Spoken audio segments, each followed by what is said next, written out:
If we're ready to start, is that okay? Is that okay? Yeah, go Okay, for it. I'm yeah, Vanetta. I like learning the Parsha HaShavua. I like learning the weekly Torah portion because we know that the Torah is something that is there to teach us. It's to guide us. It's like a road. It's like a map. It teaches us where to go and how to get there. And we think of the Torah as being, yes, it's there for us every day, and it teaches us things. But what we don't realize is that this Parsha, this Torah portion, is here because there's something that I need to learn this week about it. Inside this week's Torah portion, there's lessons that I need to learn right now, in the summer, this week, when my daughter's going away to camp. There's lessons in it that I really need to pull out right now. So that's one reason why I like learning the Parsha. And the next thing is a disclaimer, which is that when I open up the Torah and I start reading it, there's certain things that jump out off the page at me, and that's because, thank you, those are very relevant to me. So based on my background and my upbringing and my experiences and my personality and my nature, so there's certain things that jump off the page and they're like, yes, I feel like that is very relevant to me. So that's what I'm sharing with you. So nobody should ever feel like I'm pointing fingers or trying to teach somebody something. I'm really trying to gain something out of this for myself because it's relevant to me and it's lessons that I need to learn. And this week's Torah portion is called Parshat Chukat. And unlike the Parshiot, the two that come before it and the two that come after it, it seems like it's not a very exciting Parsha. What was before it? Before we had Parshat Shlach, which is the spies. We had Korach, which is this major rebellion between Korach and Moshe. And on the other side, we have the story of Bilam, who's this evil prophet who's trying to curse the Jewish people. It ends up being a blessing. And then after that, we have Pinchas, who's the zealot. There's a lot of drama surrounding this Parsha. And then we have this Parsha, and it starts off with the red heifer. And it starts off very similar to things that we learned about in Vayikra, which is Leviticus, which talks about the sacrifices. And there's a lot of detail, and we're going to wave it this way and pour the blood over here and do this and that. A lot of details and specifics. And so it seems like that's what it's going to be about. But then as we read further, there's some really monumental things that happen. And actually in this week's Parsha, there are two people who are very monumental to the Jewish people who pass away. And they are two people who are very important to Moshe. And so, not to put anybody on the spot, any guesses who they are would be very important to Moshe. So one of them is Miriam, who is Moshe's sister. And the other one is Aaron, which a lot of people don't realize is in this week's Parsha too. Aaron, who is the brother of Moshe, also passes away in this week's Parsha.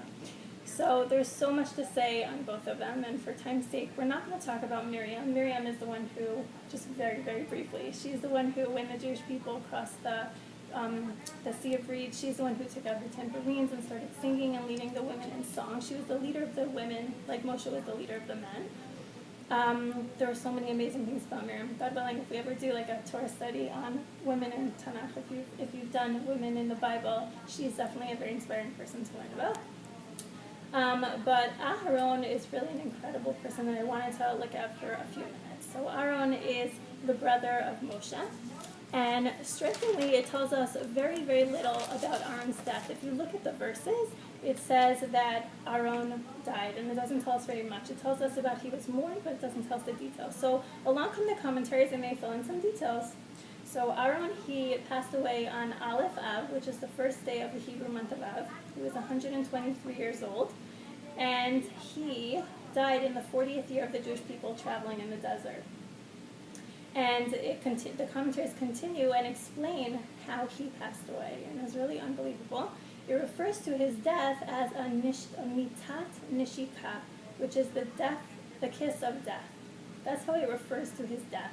It says that Moshe brought him up to a cave, and he brought him inside and told him to lie down on a bed, close his eyes, put his hands together, close his mouth, and God essentially took his soul straight out of his body, like that. It describes it as a hair coming out of milk, just flawless, beautiful, seamless. And this is because of who Aaron was. Aaron was the kind of person who was not attached to physicality, not attached to his body. Of course he was, but not as much as, he could have been. And instead, he was very attached to godliness and spirituality, and so it was so easy for his soul to come out of his body and cling to God. To me, that's beautiful. It's a beautiful description of how he passed away. So much so that Moshe actually saw the way his brother died, and he said, God, I want to die like that too, and Hashem granted that. he also died in a similar fashion. So we see this amazing thing about Aaron's passing. If we continue looking at the verses, then it shares how the people responded to Aaron's death. And I'm going to read to you the Hebrew verse because we learn a lot from the Hebrew verse, and also I'll translate it. So in Pasuk, in verse 29, it says, "Vayir'u kol ha'ida ki gava Aaron, vayivchu et Aaron 30 yom kol Beit Yisrael." And which means, and all of the congregation saw that Aaron passed away, and they cried for Aaron 30 days, all the house of Israel. All the house of Israel.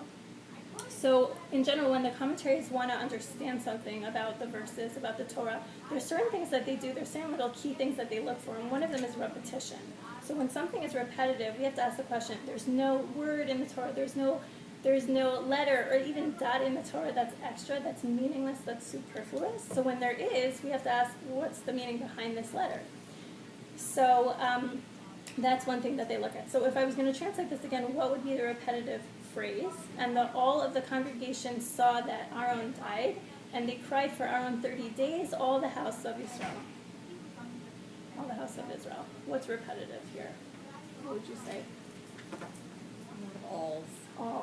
There's 2 times it says all. It says kol ha'ida, all the congregation. And then after we already got it, everybody cried. Then it adds kol Beit Yisrael, the whole house of Israel.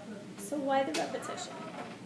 Furthermore, the commentaries also look at something else. They also try to compare what did it say over here and what did it say somewhere else, and they try to compare and contrast. And if you look at in Deuteronomy in chapter 34, verse 8, I believe, where it talks about Moshe's passing, it says simply, how did they respond to his death? Vayivchu b'nei Yisrael, and b'nei Yisrael, the Jewish people, cried. It doesn't say that word kol that we have over here by Aaron. So again, we have that question of what is it trying to tell us over here? So Rashi, who's like the go-to commentary when it comes to Chumash, we usually first check out Rashi. So what does he say about this? He says,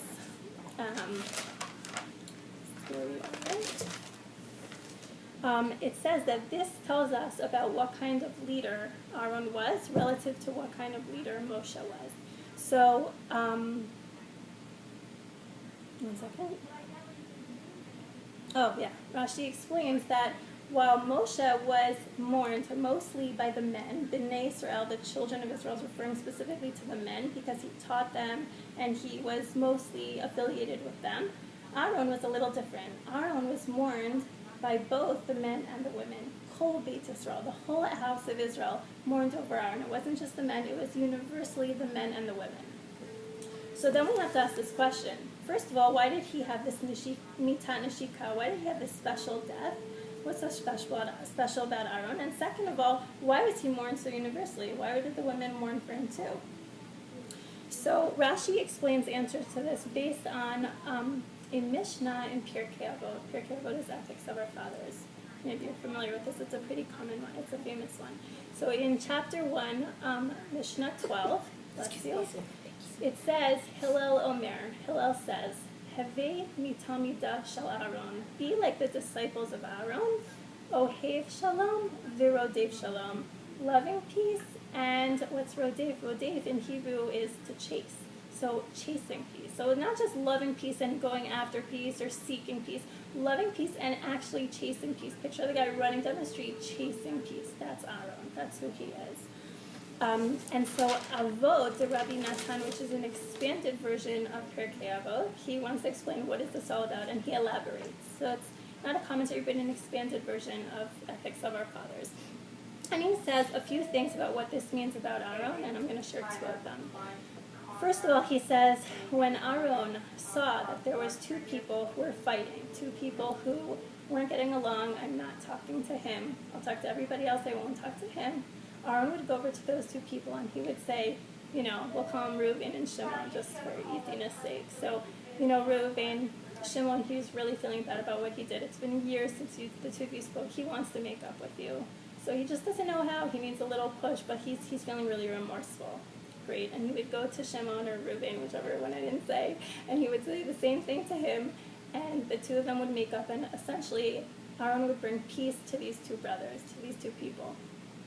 And then Avodah Rabbi Natan also says that he would do something similar when it came to a marriage. When there was a husband and a wife, and there was problems, or there was problems in the family, whatever it was, and people weren't getting along, then he would go and he would try and bring peace to the families, and whatever that looked like. I'm picturing marriage therapy, but it could be something different.